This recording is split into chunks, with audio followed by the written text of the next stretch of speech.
So we've lived with our door opening the opposite way for a few years now, and I literally just realized that if you open your door and you look, they have the same little knobs on each side. This one is just a fake little one. So what I'm going to do is I'm going to try and reverse the door, and I think the outside of the door too, as you notice, there's a handle. I think you can, because there's screws all around it, kind of take it in two different pieces, flip it upside down, and then reverse it. So we're going to try doing that. And all I'm going to be using is essentially a drill and then a little flathead screwdriver to take off these little knobs.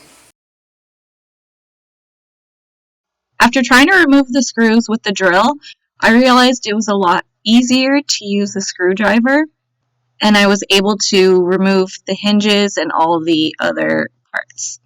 When it came time to switch the door over, I brought it into the other room, I removed the screws, and then simply just popped the front from the back.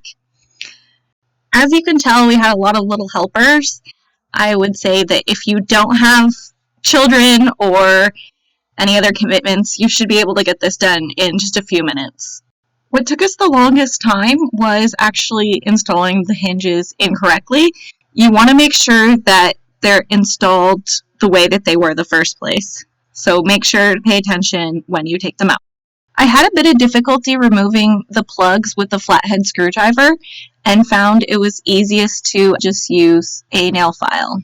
All you have to do is screw the hinges back onto the door, hopefully the correct way, and you'll know it's the right way when you can actually close the door. So here's what it looks like when it's wrong. Essentially, your hinge pins should be on the exterior, and you should be able to easily swing open the door. Make sure to install any of the clips or covers back in the reverse order as well.